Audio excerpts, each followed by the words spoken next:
2002-23 সেশনে আমি ঢাকা বিশ্ববিদ্যালয়ের প্রথম বর্ষে ভর্তি হওয়ার শুরু থেকে আমার বাংলাদেশ জাতীয়তাবাদী ছাত্র দলের দিয়ে আমার রাজনৈতিক যাত্রা শুরু। আসলে আমি রাজনীতিতে আসার পেছনে কোনো ঘটনার প্রভাব ফেলার এরকম বিষয় ছিল না।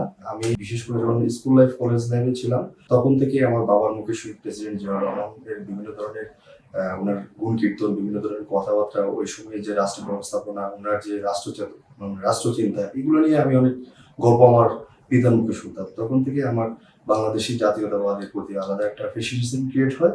ওই ফ্যাসিনেশনের থেকে আমার আসলে ছাত্রদলের রাজনীতির প্রতি আলাদা একটা আকর্ষণ আগে থেকে ছিল। বিশ্ববিদ্যালয়ে ভর্তি হওয়ার পর সেই সুযোগটা পাওয়ার পর আমি ছাত্রদলের পতাকা তলে নিজেকে সম্পৃক্ত করি। আমি বাবা মার একমাত্র সন্তান ছিলাম, আমাকে কোনো কিছুতে তারা না করতো না। যেহেতু আমি আমার ইন্টারমিডিয়েট পাস করার পরে ঢাকায় একাই নিজে এসেছি, নিজে ঢাকা বিশ্ববিদ্যালয়ে ভর্তি হয়েছি, আমার পরিবার আমার প্রতি তাদের একটা কনফিডেন্স ছিল। সেক্ষেত্রে আমি রাজনীতি করি কিংবা করি না এটার উপর আসলে আমার পরিবারের কোনো প্রেশার ছিল না। কিন্তু আমাদের যাত্রাটা ছিল লং টাইম। বিশেষ করে 2008-এর নির্বাচনের পর থেকে, বিএনপি সরকার 2006 সালে চলে যাওয়ার পর থেকে লগি বইটার যে একটা বিশ্রী রাজনীতি ছিল, সেই রাজনীতিতেও আমি স্বৈরাচারী হাসিনার যে তাণ্ডব লীলা ছিল, সেই তাণ্ডব লীলাতেও আমি এরপরে রাজপথে বাংলাদেশ জাতীয়তাবাদী ছাত্র দলের একজন সূর্য সৈনিক হিসেবে আমি আমার ভূমিকা রাখার চেষ্টা করেছিলাম, একজন সদস্য হিসেবে ছাত্র দলের। এর প্রেক্ষাপটে আসলে বিভিন্ন সময় আপনারা লক্ষ্য করেছেন 2008 নির্বাচনের পরবর্তী 2014 সালে কি ধরনের আমাদের উপর গুম, খুন, অত্যাচার, নির্যাতন। 2018 সাল 28 অক্টোবর বিভিন্ন পার্সপেক্টিভে বাবা বলতো যে তুমি চলে যাও, বিদেশ চলে যাও কিংবা তোমার জীবনটাকে গোছাও। কিন্তু আমার পরক্ষণে বাবাকে আমি নিজেই বুঝ দিতাম যে না, আসলে আমি চেষ্টা করবো কিংবা এটা পরিবর্তন হবে, একটু ধৈর্যশীল হন। তখন বাবা আসলে কিছু বলতেন না, বলতেন ঠিক আছে চালিয়ে যাও, সমস্যা নেই।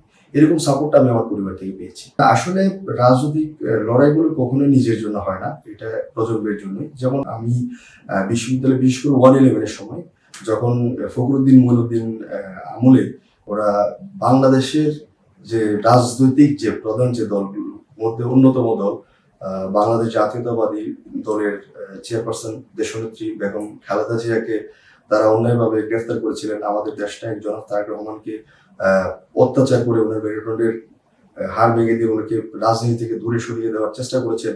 তো ওই সময়গুলোতে আসলে বিশ্ববিদ্যালয় কেন্দ্রিক আমরা যারা ছাত্র জনতার যে আন্দোলন তৈরি হয়েছিল, সেখানে আমি সরব ভূমিকা রেখেছিলাম। বিশেষ করে আমি এফরামা কলেজ ছাত্র দলের নেতা ছিলাম। ওই জায়গার মধ্যে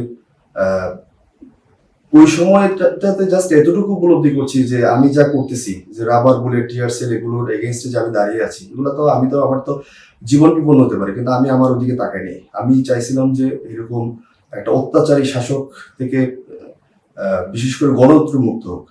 অবশ্যই আমি বিশেষ করে দেশে কিংবা প্রজন্মের কিংবা রাষ্ট্রের চিন্তা করে আমি রাজপথে ছিলাম। ঘৃণা ভালোবাসা সবকিছুই হচ্ছে নিজের বিষয়।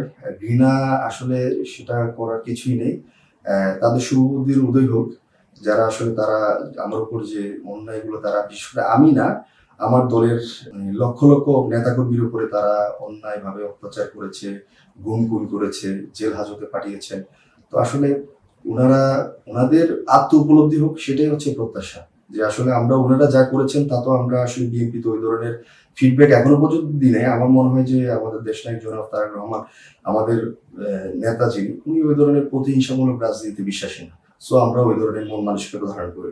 নেতৃত্ব মানে কি শুধু বক্তৃতা দেয়া, নাকি নির্যাতন সহ্য করাও নেতৃত্বের অংশ? আসলে নেতৃত্বের অনেকগুলো গুণাবলী আছে। শুধু কথা বলতে পারে নেতৃত্ব না। হ্যাঁ, সঠিক সময়ে সঠিকভাবে আপনার একটা রাষ্ট্রের, সমাজের একটা অন্যায়, অনাচার, অবিচার, এগুলো নিয়ে যখন আপনার ভিতরে একটা বিরূপ একটা প্রতিক্রিয়া সৃষ্টি হবে, সেটাকে আপনি সঠিক সময়ে ওইটার প্রতিবাদ করাটাই হচ্ছে একটা নেতৃত্ব। আমি সেটা মনে করি, শুধু কথা বলাই না। তারুণ্যটা হচ্ছে যে আসলে বয়সের প্রেক্ষাপটে হয় না, তারুণ্যটা হচ্ছে মনের মধ্যে থাকে সবসময়। এখনকার তরুণের মধ্যে অবশ্যই তারুণ্য আছে, আর কিছু কিছু সময় স্তীমিত হয়। আসলে তারুণ্যের জয়গান কিংবা যে কোনো বিদ্রোহ কিংবা তারুণ্যের যে একটা উন্মাদনা, এটা কাজ করে যখন কোনো সমাজের অন্যায়, অনাচার, অবিচার দেখে, তখন প্রতিবাদের ভাষা মাধ্যমে তারুণ্যটা প্রতিফলিত হয়। তো এখনকার তরুণের মধ্যে অবশ্যই অবভিয়াসলি আছে, না থাকলে তো স্বৈরাচারী হাসিনা বিদায় নিত না। এটা তো তারুণ্যেরই আসলে উন্মাদনা থেকে আমরা পেয়েছি। ঠিক আছে, আমরা তরুণ ছিলাম, আমরা জুলাই আন্দোলনে রাজপথে ছিলাম। হয়তো বার্ধক্য থাকলে সেটা সুযোগ নাও থাকতে পারত। বিপ্লব মানে হচ্ছে পরিবর্তন। এটা সামাজিক পরিবর্তন, রাজনৈতিক পরিবর্তন, অর্থনৈতিক পরিবর্তন, সাংস্কৃতিক পরিবর্তন, বিপ্লব অনেক ধরনের হয়। এখন আমার প্রশ্ন হচ্ছে যে আপনি কোন ধরনের বিপ্লবের কথা বলছেন? এটা কি রাজনৈতিক বিপ্লব, না সাংস্কৃতিক বিপ্লব, না অর্থনৈতিক বিপ্লব, নাকি অন্য কোনো বিপ্লব? সর্বপ্রেক্ষাপটে আমরা রাজনৈতিক বিপ্লবকে বোঝাই। যেমন হচ্ছে একটা সরকার, একটা স্বৈরাচারী, যেমন কোনো একটা রাজতন্ত্রকে উৎখাত করে দেওয়া, বিশেষ করে কোনো স্বৈরতন্ত্রকে উৎখাত করে দেওয়া, যেটা আমাদের বাংলাদেশের প্রেক্ষাপটে হয়েছে। খুনি হাসিনা বিগত 17 বছর যেভাবে কুক্ষিগত করে জনগণের উপরে চেপে বসছিলেন, তো আমরা তো দেখতেই পেরেছি যে আসলে প্রেক্ষাপটটা কি ছিল।